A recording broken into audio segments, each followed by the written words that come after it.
नमस्कार, मैं हूं अंकुर और आप देख रहे हैं सत्यहिंदी.com। आइए एक नजर डाल लेते हैं अब तक की सुर्खियों पर। चुनाव आयोग ने शनिवार को 5 विधानसभा सीटों और 1 लोकसभा सीट पर उपचुनाव कराए जाने का ऐलान किया है। विधानसभा सीटों में उत्तर प्रदेश के रामपुर, ओडिशा की पदमपुर, राजस्थान की सरदार शहर, बिहार की कुर्नी और छत्तीसगढ़ की भानु प्रतापपुर सीट शामिल है। जबकि उत्तर प्रदेश के मैनपुरी लोकसभा सीट पर भी उपचुनाव कराया जाएगा। बताना होगा कि मैनपुरी लोकसभा सीट समाजवादी पार्टी के संस्थापक और उत्तर प्रदेश के पूर्व मुख्यमंत्री मुलायम सिंह यादव के निधन से खाली हुई है, जबकि रामपुर सीट समाजवादी पार्टी के वरिष्ठ नेता मोहम्मद आजम खान की विधानसभा की सदस्यता रद्द होने के चलते खाली हुई।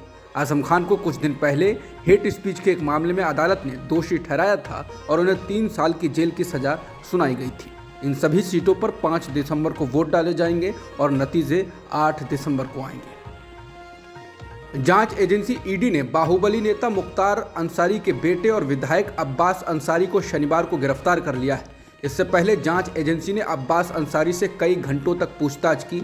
अब्बास अंसारी की गिरफ्तारी मनी लॉन्ड्रिंग के मामले में हुई है। अब्बास अंसारी इस साल विधानसभा चुनाव में सोहेलदेव भारतीय समाज पार्टी के टिकट पर मऊ विधानसभा सीट से विधायक चुने गए थे। ईडी ने अब्बास अंसारी को शुक्रवार दोपहर को उनके पिता के खिलाफ जुलाई 2021 में दर्ज हुए मनी लॉन्ड्रिंग के एक मामले में पूछताछ के लिए बुलाया था। ईडी ने इस मामले में मुख्तार अंसारी के कई रिश्तेदारों और सहयोगियों से भी पूछताछ की थी। शिवसेना नेता सुधीर सूरी की हत्या के बाद शनिवार को पंजाब बंद बुलाया गया है। इस हत्याकांड को लेकर विपक्षी दलों ने पंजाब की आम आदमी पार्टी सरकार पर हमला बोला। ये हमला प्रधानमंत्री नरेंद्र मोदी के पंजाब दौरे के ठीक एक दिन पहले हुआ है। प्रधानमंत्री शनिवार को अमृतसर के डेरा ब्यास आएंगे। बड़ी बात यह है कि सुधीर सूरी को पंजाब पुलिस ने वाई श्रेणी की सुरक्षा दी थी, लेकिन बावजूद इसके संदीप सिंह नाम के हमलावर ने उनकी हत्या कर दी। हमलावर संदीप सिंह एक सफेद रंग की स्विफ्ट कार में सवार होकर वहां पहुंचा था और सुधीर सूरी के साथ हुई बहस के बाद उसने उन पर गोलियां चला दी। सूरी को 5 गोलियां मारी गई हैं। इस स्विफ्ट कार पर वारिस पंजाब दे संगठन के स्टिकर लगे हुए हैं। इस संगठन के नए नए चेहरे अमृतपाल सिंह की बयानबाजियों के कारण इन दिनों पंजाब का माहौल बेहद गर्म है। अमृतपाल सिंह को खालिस्तान का समर्थक माना जाता है। घटनास्थल से कुछ ही दूरी पर हमलावर संदीप सिंह की कपड़ों की दुकान भी है। पंजाब के अमृतसर में हिंदूवादी और शिवसेना नेता सुधीर सूरी की हत्या के बाद कानून व्यवस्था को लेकर आम आदमी पार्टी के विधायक ने ही अपनी ही पार्टी की सरकार पर सवाल उठाया। आम आदमी पार्टी के विधायक कुंवर विजय प्रताप सिंह ने घटना को शर्मनाक बताते हुए कहा कि अमृतसर में कानून व्यवस्था पूरी तरह बिखर चुकी है। उन्होंने कहा, ये शर्मनाक घटना थी। मैं वहां सबसे पहले गया था। जो सच्चाई है वो सच्चाई है। अगर पुलिस सिस्टम बिखर गया है तो बिखर गया है। मैंने बार बार कहा है, यहाँ एक विशेषज्ञ टीम भेजो और अमृतसर की केस स्टडी करवाओ। यहाँ मॉक ड्रिल करने से कुछ नहीं होने वाला है। बीबीसी के अनुसार उन्होंने कहा कि मैंने डीजीपी, गृह सचिव और मुख्यमंत्री से बात की थी। सबसे ज़्यादा शर्मिंदगी ये है कि ये सब कुछ अमृतसर उत्तर में हो रहा है। मैं खुद परेशान हो गया हूँ। हम कुछ और वादा करके जनता के बीच आए थे।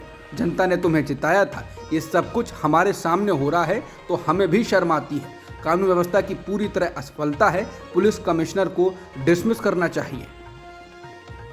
गुजरात में बीजेपी नेता और पूर्व स्वास्थ्य मंत्री जयनारायण व्यास ने पार्टी से इस्तीफा दे दिया। इसके साथ ही उन्होंने कांग्रेस या आम आदमी पार्टी में जाने का रास्ता खुला रखा है। जयनारायण का कहना है कि वो निर्दलीय उम्मीदवार के तौर पर चुनाव नहीं लड़ना चाहते। ये स्पष्ट करते हुए कि वो विधानसभा चुनाव लड़ेंगे। व्यास ने कहा कि उनके पास 2 विकल्प हैं, कांग्रेस या आम आदमी पार्टी में शामिल होना, और समर्थकों से परामर्श करने के बाद भी वो इस पर फैसला लेंगे। इस्तीफे के बाद स्वीकार करते हुए जयनारायण ने कहा कि मैं सिद्धपुर से चुनाव लड़ूंगा, लेकिन निर्दलीय उम्मीदवार के तौर पर नहीं लड़ना चाहता। अगर कोई विकल्प नहीं बचा तो मैं एक निर्दलीय उम्मीदवार के तौर पर लड़ सकता हूं, अन्यथा मैं अपनी पसंद की किसी भी पार्टी के साथ गठबंधन करूंगा। ठग सुकेश चंद्रशेखर के द्वारा आम आदमी पार्टी और मंत्री सत्येंद्र जैन पर करोड़ों रुपए वसूली करने का आरोप लगाए जाने के बाद बीजेपी आम आदमी पार्टी पर हमलावर है। अब इस मामले में दिल्ली के डिप्टी सीएम मनीष सिसोदिया ने कहा है कि एमसीडी और गुजरात में बुरी तरह हार के डर से बीजेपी ने तिहाड़ में बंद एक ठग से डील की है। वो रोज केजरीवाल जी के खिलाफ बेतुके आरोप लगाएगा और बदले में बीजेपी उसके केस में उसे मदद करेगी।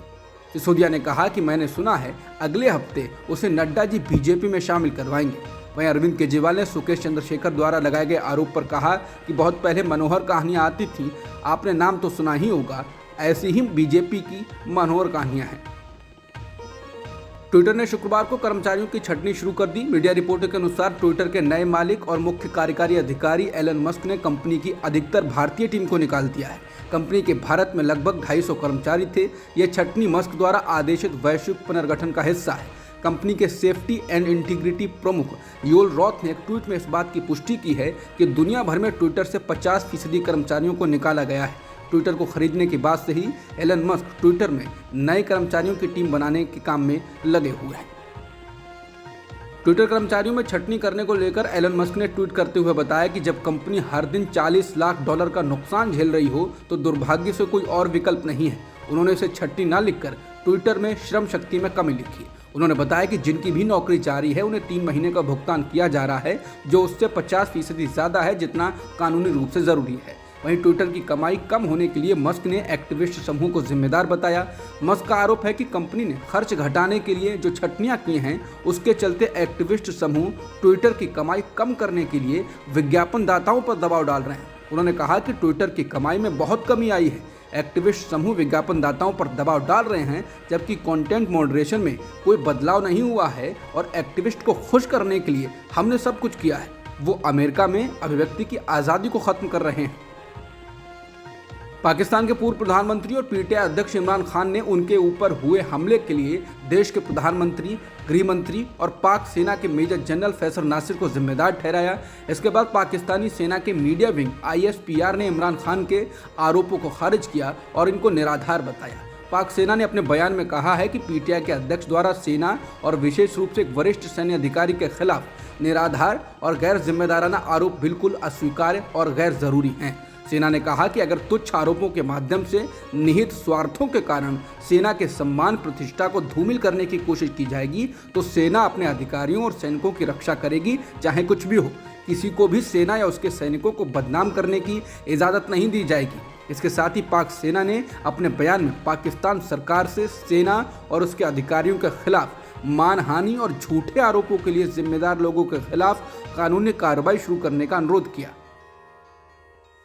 अब तक की खबरों में इतना ही। बाकी खबरों के लिए बने रहिए सत्यहिंदी.com के साथ।